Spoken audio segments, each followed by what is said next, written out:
sampai pada gubernur Mesir namanya Abu Musa al-Asy'ari. Laporan itu bagus, laporan itu rapi sekali. Maka senang Umar bin Khattab kepada laporan dari gubernur Mesir. Siapa nama gubernur itu tadi Bunda? Abu Musa al-Asy'ari. Dibaca laporannya bagus. Lalu Umar kemudian bertanya kepada Abu Musa ini, siapa penulisnya untukmu nih? Maksudnya sekdamu siapa? Siapa? Aku nak jumpa, bagus sekali laporannya, kata Umar bin Khattab. Aku nak jumpa sama dia, bawa lah ke sini, kata Umar. Oh tak bisa tuh Khalifah. Aku pasang. Ya pokoknya tak bisa, kata Abu Musa al-Asy'ari. Ya bawa lah, aku nak jumpa sama dia. Tak bisa, kata Abu Musa. Lalu kemudian Umar bertanya, ajunubun huwa? Apakah sekdamu itu junub dalam keadaan hadas besar sehingga dia tak mau berjumpa denganku di masjid nan mulia ini? Bukan karena dia junub, wahai Khalifah. Terus kenapa, kata Umar bin Khattab? Sekretarisku itu ini. Paham Bapak Ibu maksudnya? Nih.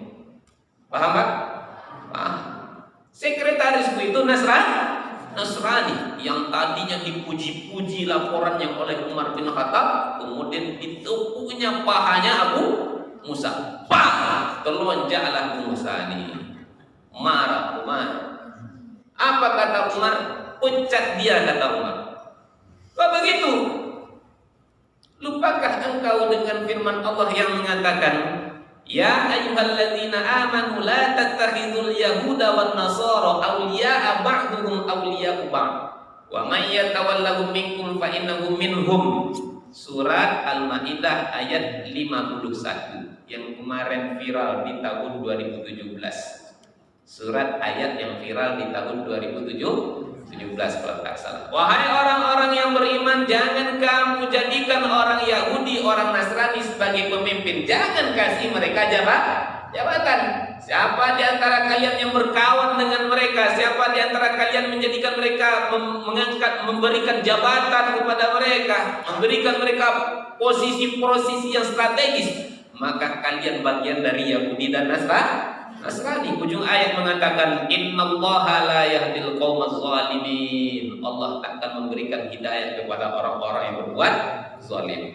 Menjadikan orang Yahudi Nasrani sebagai pemimpin, menjadikan orang Yahudi dan Nasrani sebagai kawan dekat, memberikan jabatan posisi-posisi penting kepada Yahudi Nasrani, ini perbuatan zalim, tak boleh. Maka kemudian ditegur, marah Umar kepada Abu Musa. Dia tegas dan beliau juga adil. Bagaimana keadilannya Umar bin Khattab ini, ayah bunda? Ketika Mesir gubernurnya sudah berganti dari Abu Musa, pernah gubernur dulunya awalnya Mesir itu dipegang gubernurnya bernama Amr bin As. Dari Amr bin As kemudian baru digantikan oleh Abu Musa.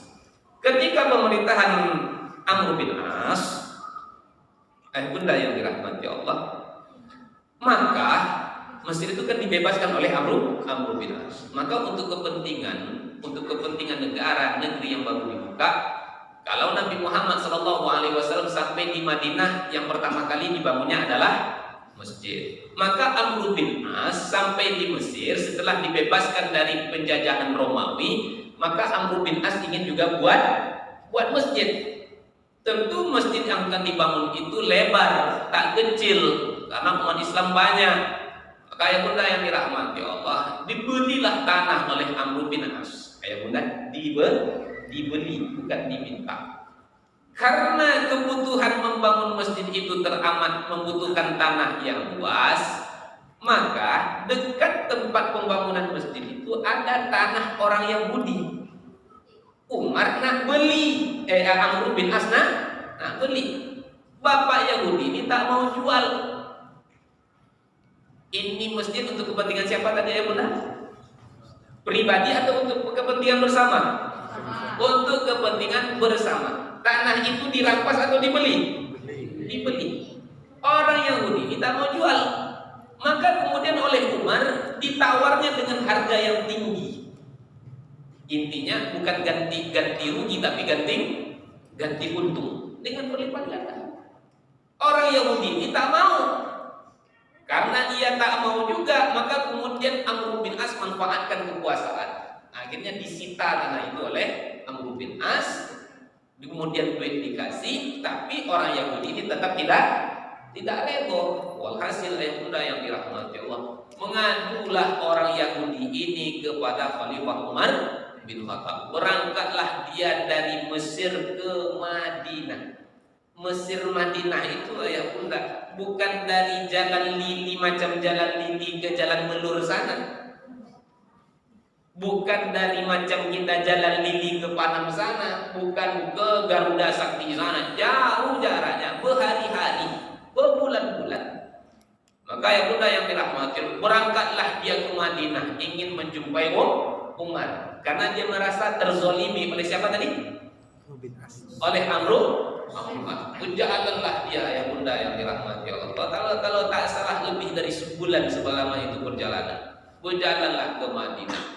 Sampai di Madinah dia cari mana yang Khalifah Umar. Singkatnya berjumpalah dia dengan Umar.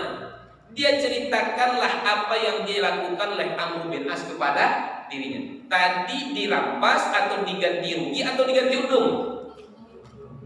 Bukan diganti rugi, bukan dirampas, tapi diganti untung. Tapi orang Yahudi masih merasa terzalimi, dikadukannya kepada Umar bin Khattab. Ketika Umar sudah mendapatkan laporan Yahudi tadi, maka kemudian orang Yahudi ini ya bunda yang dirahmati oleh Allah dikasih sama Umar tulang. Apa dikasih sama Umar Pak? Tulang. Bukan tulang orang Medan. Tulang memang tulang. Kemudian dibuatnya garis lurus di situ.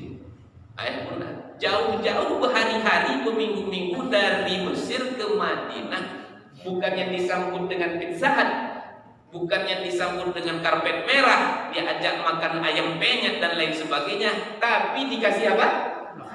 Dikasih tulang. Bingung Yahudi ini. Tapi dalam riwayat itu percakapannya tak terlalu banyak. Maka disuruhlah siapa di balik? Disuruh orang Yahudi ini balik ke Mesir. Kemudian kata dia, kasihkan ini tulang kepada Amr bin Amr. Bingung dia. Jawab aku dari apanya? Habis biaya, aku capek, aku letih, cuma dapat tulang. Kalau tulang orang Medan jadi juga lah. Ini tidak tulang, apa yang mau dimanfaatkan dengan tulang? Tapi ya bunda, ketika sampai di Mesir dikasihnya kepada Amr bin As. Amr bin As ketika mendapatkan tulang, yang mana tulang itu dari siapa tadi?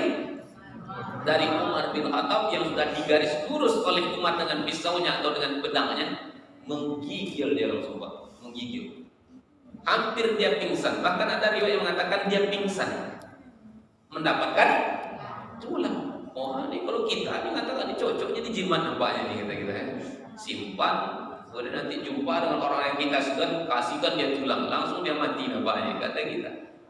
Tapi ya bunda, semakin bingung si bapak yang ketika dia sudah syukur ditanya, aku mengadukan apa yang kau lakukan kepadaku kepada Umar bin Khattab. Aku dikasih tulang, kemudian aku kasih tulang kepada engkau kok pingsan, engkau kok ketakutan, kata bapak tua Yahudi ini.